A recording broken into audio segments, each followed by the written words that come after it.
everyone, and welcome back to Multifamily Live. Super excited about today's podcast.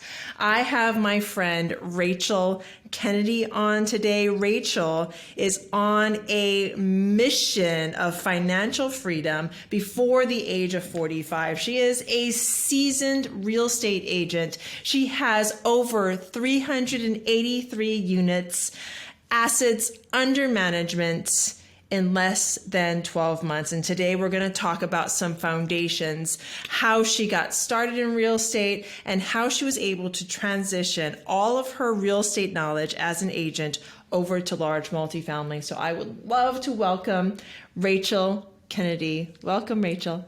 Thank you, Pili. I am super excited to have you on. I just want to start kind of at the beginning. Why did you get into real estate? And how did you become a real estate agent? How and why? Yeah, it was really out of necessity. I have a college degree in product design, and by the time I finished that degree, I knew that was not where my passion lied. And we had two kids already. Kevin, my husband, was working full time as a chef, and we were barely making ends meet. And I knew that we had to make a big change. And so it was really, I dove deep into like, well, what do I know about myself? And it was that I knew I wanted a career that my output was reciprocated via the income that I earned. The harder I worked, the more income that I would earn. And I also knew that I wanted to work for myself. I've always had this entrepreneurial aspect of my personality. I started businesses in college just like for fun. So yeah, it all kind of like the pieces all fell together very nicely. And it was one of those moments in life where you look back and you're like, I can't really explain like how I did that or like the exact moment. Like something was carrying me forward, whether it was God, the universe, but I know that there was a force behind that decision. There was a path laid out for you. You just had to find the path and start walking on it. And what a path that has it been. So as a real estate agent, you decide to become a real estate agent. Walk us through a little bit about that story. Like walk us through Rachel Kennedy from you got your license to opening up the Kennedy Group. Yeah, so this is another very interesting story because as I'm sure many people know watching this podcast, any small business owner or real estate professional, mortgage professional, the success rate is very, very low. And that's not talked about a ton unless you're already in the industry and you've already failed. You're like, by the way, it's going to be really hard to succeed in this industry. Yes. Just letting you know after the fact. Right. Exactly. Yeah. I hope you make it. And so I had gotten my license. I think I was maybe a month in from having my license, and we had a house fire and we lost everything. Yeah, it was the most traumatic experience. So I remember having my first buyer client, and I was living in a hotel room with 3 adults because my mom had just moved to Colorado from Michigan, 2 kids and 2 dogs in a hotel. I'm out showing houses, printing out the MLS sheets in the business center of the hotel. Yeah. I mean, it like if my clients knew like the behind the scenes, they probably would have been like, what are you doing? What is happening here? Yeah. So that was, and I have colleagues of mine who were at the same brokerage that I was at when we had the fire, and they rallied around. And it was the most amazing brokerage that I could have been at that time.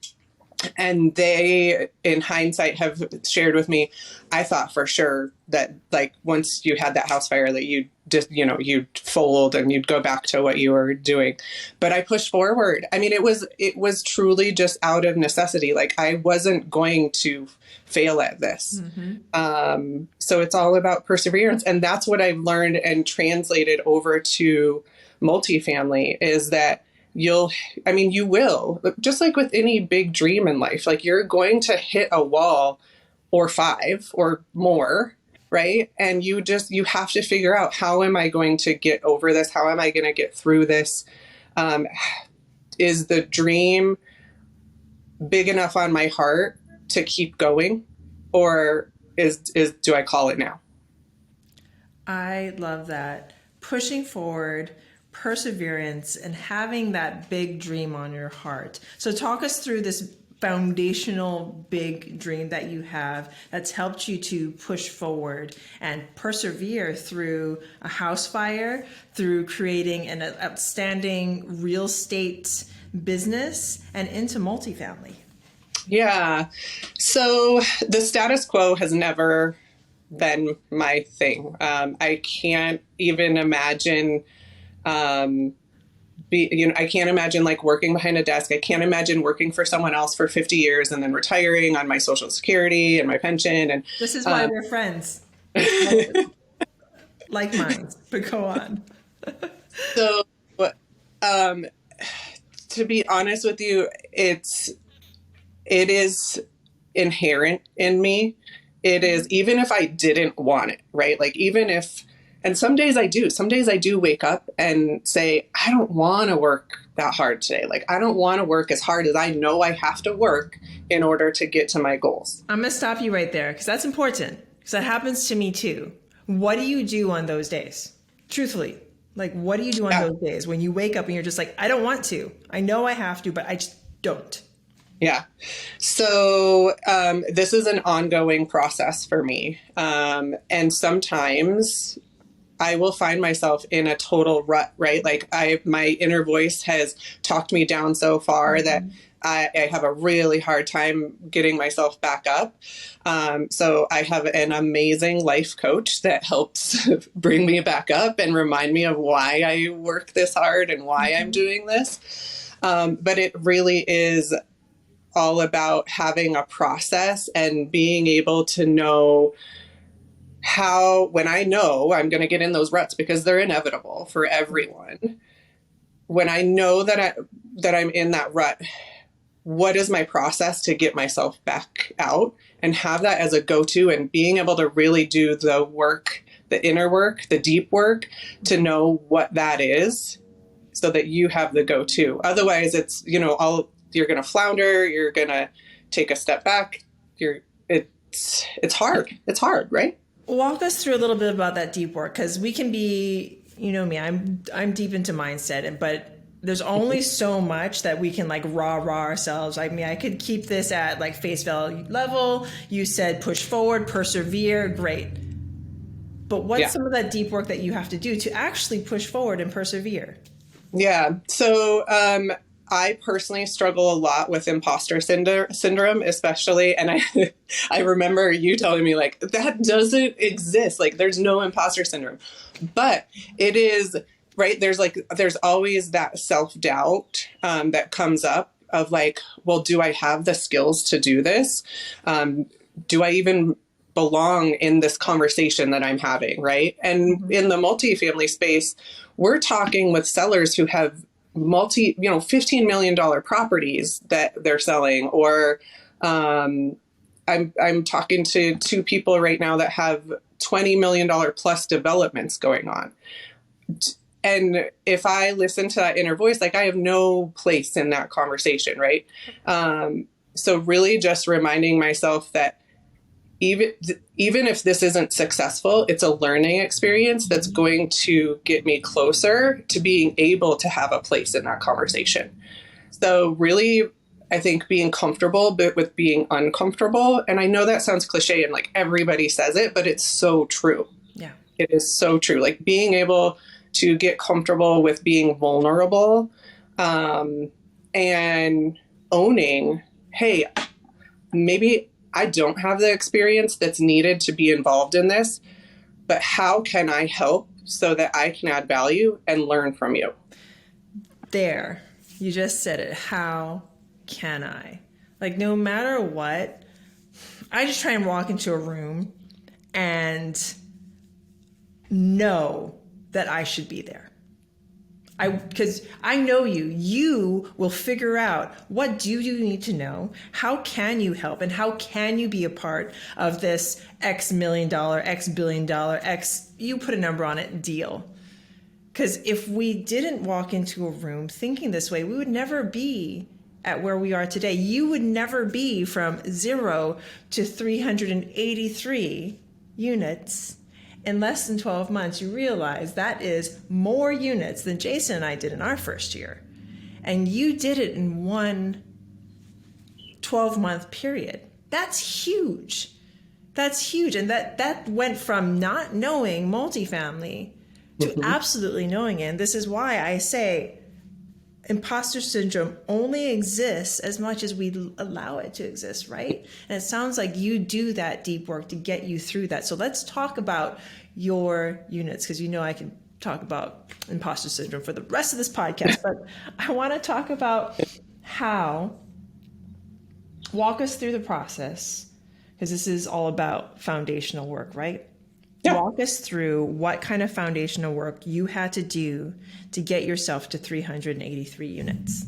Yeah, it really started with obviously learning as much as we could from the 7-figure multifamily group and going through that coursework, getting very, very familiar and comfortable with the analyzer, and being able to trust that if the analyzer didn't tell us that it was a good deal, then there was no business in taking it to the next level, right? And that's honestly been one of my struggles when we were involved in the flipping. I would get emotionally involved with a property and like want it so bad to like be successful and like push it so hard. And I really had to change that around multifamily, because I had to extract the emotion behind it and realize it's all about the numbers. The numbers don't work, the deal doesn't work. But isn't that refreshing though? Because you don't have to worry about, well, what if I put this wallpaper on here? Won't that make it more? No, it's just the numbers. And I also want to say this, because I'm not sure if you're going to mention this. You mentioned doing the coursework, which you did. You mentioned really getting in there and understanding the numbers, which you did. But there's something else you did. You asked questions. You were on calls. I think you had me on speed dial for a little bit there. So what does that tell you? Because you also said you have a life coach. How do you use coaches and mentors in your life? This is something that I'm really leaning into right now, to help accelerate our growth, and allowing myself to get vulnerable with those coaches in all aspects: life, motherhood, business, both of our businesses, to know and learn from other people's failures so that can accelerate my success. So let's accelerate someone's success today. Let's accelerate someone's success by going deep in how. We're both moms. Let's go there. We're both moms, and you mentioned it, and I've worked through some of these difficulties before too. How are you being this amazing entrepreneur, 383 units, 1 year, you still have your real estate business going. You're still marketing that and supporting and uplifting your family. How are you doing it all? This is the first year that I've really had to, out of necessity, start to delegate the things that I can take off of my plate, so that I know that my time is spent on the things that only I can do. If someone else can do it, then it's going to someone else, whether it's a VA, I have a part-time assistant, I have a marketing manager. So all of those things. And as a business owner, initially that felt really overwhelming and daunting to think like, I have to hire these people. What happens when I can't afford to pay them? Because that happens, right? But the reality is that you make it happen. Honestly, like you just make it work. I love it. I love that answer. I love the fact that as mothers, as parents, not, and this is for the dads too. I don't only want to say it's for the mamas. It's for the dads too. Like, you make it work.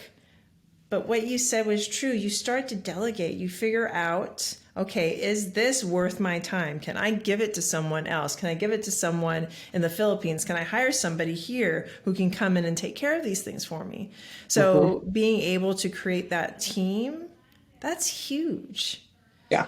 So before I let you go, because I know that these few last questions could actually stem into a larger conversation, what is one thing that you believe anyone here, anyone listening to this, whether or not they have a kabillion units under contract or under asset management, or they're just starting, what's something foundational that they need to dig into in order to persevere, in order to push through?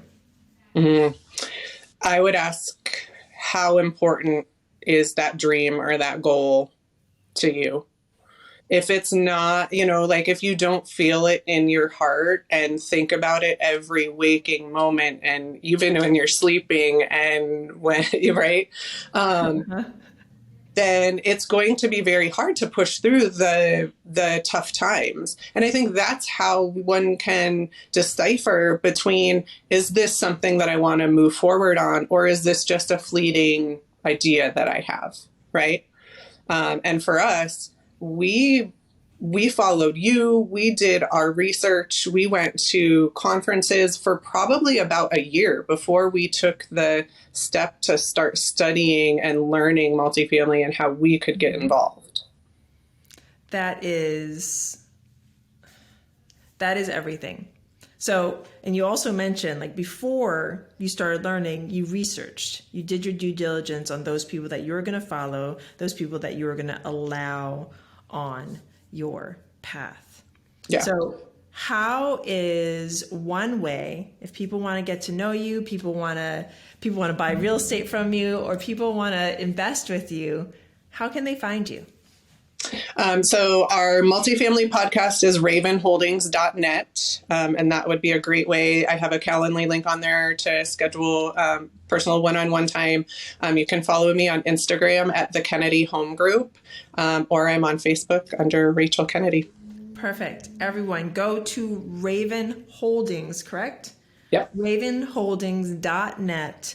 Check out Rachel's podcast. Podcasts are a great way to find out if someone that you are listening to, somebody that you're thinking about investing in, talking with, is somebody that you want to follow, because it's great to bring these people on our path. And Rachel is an amazing person to have on your path. Rachel, thank you so much for doing this podcast with me, doing life with me, and just being just simply amazing.